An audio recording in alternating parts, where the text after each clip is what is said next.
You'll be doing yourself a favor if you avoid noise and light before watching the video. The biography we are going to tell today is about Guns N' Roses. Guns N' Roses are the bridge separating 1980s and 1990s hard rock, the band responsible for ushering in an era of grim, gritty rock and roll. Where such peers as Motley Crue reveled in the decadence of Sunset Strip sleaze, Guns N' Roses focused on the grimy underbelly of the urban jungle, with guitarists Slash and Izzy Stradlin cranking out mean riffs that matched the dark fantasies of Axl Rose, the vocalist who led GNR with a serpentine charm. Rose countered his nasty tendencies with a romantic side, one that flourished on Sweet Child O' Mine, the soaring ballad that went to number 1 in 1988, turning the band into superstars in the process. Over the next few years, GNR's 1987 debut album, Appetite for Destruction, sold in monstrous numbers, with Welcome to the Jungle and Paradise City both reaching Billboard's top 10 and Patience from the 1989 EP GNR Lies, also reaching that exalted position. During this peak, Guns N' Roses were lightning rods for controversy, so they avoided trouble by whiling away in the studio crafting their sequel to Appetite for Destruction, the sprawling twin albums Use Your Illusion I and Use Your Illusion II. Released simultaneously in September 1991, the Illusions still were rooted in hard rock, but Rose also pursued majestic, melodramatic balladry, a trait that reached its apotheosis in November Rain, a ballad that became their last top 10 hit in 1992. By that point, Guns N' Roses were no longer the paragons of grubby hard rock, not after Nirvana ushered in the grunge revolution of the early 90s. The rise of alternative rock coincided with the erosion of the original GNR lineup, a slow attrition that left Axl Rose as the lone remaining founding member by the end of the 90s. He spent much of the 2000s working on his magnum opus Chinese Democracy, which he delivered in 2008, by which point the group were so out of the mainstream that they weren't even considered retro-hip. The situation would eventually change. By 2015, Slash and bassist Duff McKagan rejoined Guns N' Roses, providing the band with a core of original members that would help this be a stable lineup into the 2020s, when the group showed signs of returning to active recording status via the 2022 EP Hard School. Rose remained out of the spotlight, becoming a virtual recluse and doing nothing but tinkering in the studio. He also recruited various musicians, including Dave Navarro, Tommy Stinson, and Nine Inch Nails guitarist Robin Fink for informal jam sessions. Remaining members were infuriated by Rose's inclusion of childhood friend Paul Hughes in the new sessions when both Stradlin and Clark were excluded from rejoining the band. And a remake of the Rolling Stones' Sympathy for the Devil was essentially the straw that broke the camel's back, as Rose cut out some of the other members' contributions and pasted Hughes over the song without consulting anyone else. By 1996, Slash was officially out of Guns N' Roses, leaving Rose the lone remaining survivor from the group's heyday.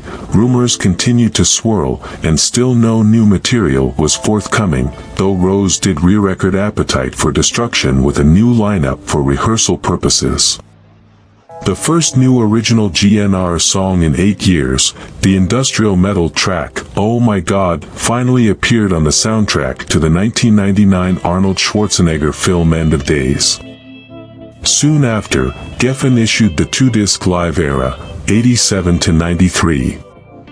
The year 2000 brought the addition of guitarists Robin Fink, of Nine Inch Nails, and Buckethead, and 2001 was greeted with Guns N' Roses' first live dates in nearly 7 years, as the band, which consisted of Rose plus guitarists Fink and Buckethead, bassist Stinson, former Primus drummer Brian Brain Mantia, childhood friend and guitarist Paul Hughes, and longtime GNR keyboardist Dizzy Reed, played a show on New Year's Eve 2000 in Las Vegas. They also performed at the Mammoth Rock in Rio Festival the following month. On New Year's Eve 2001, the band played almost the exact same set as the year before. An appearance at MTV's 2002 Video Music Awards helped garner interest in the new lineup, but a rusty performance from Rose and an interview where he said his new album wasn't coming out anytime soon didn't do much to further their cause.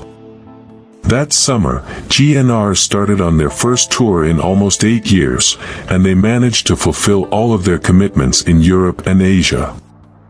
Sadly, they caused a violent and destructive riot in Vancouver when Rose failed to show up for the first date of their North American tour. While he was up to his old shenanigans with the retooled lineup, former Stone Temple Pilots vocalist Scott Weiland, Slash, Sorum, and McKagan formed the successful Velvet Revolver in spring 2002. Guns N' Roses released their first EP in 1986, which led to a contract with Geffen. The following year, the band released their debut album, Appetite for Destruction. They started to build a following with their numerous live shows, but the album didn't start selling until almost a year later, when MTV began playing Sweet Child O' Mine. Soon, both the album and single shot to #1, and Guns N' Roses became one of the biggest bands in the world. Their debut single, Welcome to the Jungle, was re-released and shot into the top 10, and Paradise City followed in its footsteps. By the end of 1988, they released GNR Lies, which paired 4 new, acoustic-based songs, including the top 5 hit, Patience, with their first EP, GNR Lies Inflammatory Closer, One in a Million, sparked intense controversy, as Rose slipped into misogyny, bigotry, and pure violence. Essentially, he somehow managed to distill every form of prejudice and hatred into one 5-minute tune. Before we continue our riveting exploration of this biographies, I want to extend a special invitation to you. Join our ever-growing community of history enthusiasts and documentary lovers. All it takes is one click. Hit that subscribe button now. Your subscription not only keeps you in the loop but also fuels our passion to bring you more incredible stories. Let's write history together. Go ahead and subscribe.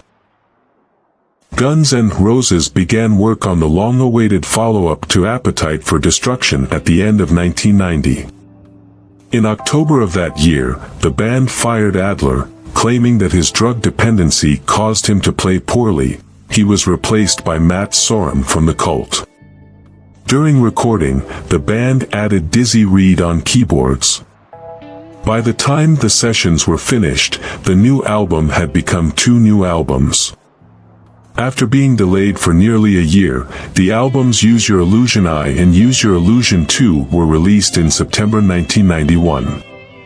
Messy but fascinating, the records showcased a more ambitious band. While there were still a fair number of full-throttle guitar rockers, there were stabs at Elton John-style balladry, acoustic blues, horn sections, female backup singers, 10-minute art rock epics with several different sections, and a good number of introspective, soul-searching lyrics. In short, Guns N' Roses were now making art. Amazingly, they were successful at it. The albums sold very well initially, but while they had seemed destined to set the pace for the decade to come, that turned out not to be the case at all. Nirvana's Nevermind hit #1 in early 1992, suddenly making Guns N' Roses, with all of their pretensions, impressionistic videos, models, and rock star excesses, seem very uncool. Rose handled the change by becoming a dictator, or at least a petty tyrant. His in-concert temper tantrums became legendary, even going so far as to incite a riot in Montreal. Stradlin left by the end of 1991, and with his departure the band lost their best songwriter. He was replaced by X-Kills for Thrills guitarist Gilby Clarke. GNR didn't fully grasp the shift in hard rock until 1993, when they released an album of punk covers, The Spaghetti Incident. It received some good reviews, but the band failed to capture the reckless spirit of not only the original versions but their own Appetite for Destruction. By the middle of 1994, there were rumors flying that GNR were about to break up, since Rose wanted to pursue a new, more industrial direction and Slash wanted to stick with their blues-inflected hard rock. The band remained in limbo for several more years, and Slash resurfaced in 1995 with the side project Slash's Snake Pit and an LP, It's 5 O'Clock Somewhere. And so years passed and still no new GNR album, to the point where it became one joke too many. The album was long billed as Chinese Democracy, and occasionally session recordings would leak and make their way onto internet file-sharing networks. A fascinating article written by Jeff Leeds for the New York Times, published in March 2005, revealed how tangled and costly the making of the album had become. According to the article, titled The Most Expensive Album Never Released, Rose began work on the album in 1994 and racked up production costs of at least $13 million. Producers involved with the album at one time or another included Mike Klink, Youth, Sean Bavan, and even Roy Thomas Baker. Curiously, Moby claimed to have been offered the job as well. Marco Beltrami and Paul Buckmaster were allegedly brought in for orchestral arrangements, and there was a revolving door of guitarists. Buckethead left the band in 2004, and Ron "Bumblefoot" Thal eventually took his place. In 2006, the record seemed closer to release, as Rose began surfacing in public and even took his band on the road for some shows. The music industry's biggest boondoggle finally bore fruit in 2008, when Axl unveiled an album that was well over a decade in the making. While Chinese Democracy received many rave reviews, and the critical response was positive overall, the record underperformed It's Almost Impossible expectations, debuting at number 3 on the Billboard 200 when it came out in November. A worldwide tour followed. Guitarist DJ Ashba of 6AM joined Guns N' Roses in 2009, and the band continued working on new material and playing shows, with some of the group's former members occasionally dropping in for guest appearances. In 2012, GNR's classic lineup was inducted into the Rock and Roll Hall of Fame, and Slash, McKagan, Clark, Adler, and Sorum reunited and performed a few Appetite-era songs with vocalist Miles Kennedy replacing Rose, who had declined to participate. Bumblefoot left the group in 2014, and in July 2015, Ashba announced that he had departed from the band as well. In 2016, GNR embarked on the Not in This Lifetime tour, which featured Rose alongside a reunited lineup with guitarist Slash, bassist Duff McKagan, and several longtime touring members. The tour, whose title was a reference to a quote Rose gave in 2012, also found original drummer Steven Adler joining the band for several stops. A remastered version of Appetite for Destruction arrived in 2018 and included a previously unreleased single, Shadow of Your Love, recorded by the original lineup. The group continued to tour throughout 2020 and 2021, debuting several songs, including Absurd and Hard School, the latter of which worked as the title track to the 2022 EP Hard School. Another GNR single, Perhaps, appeared a year later in August 2023.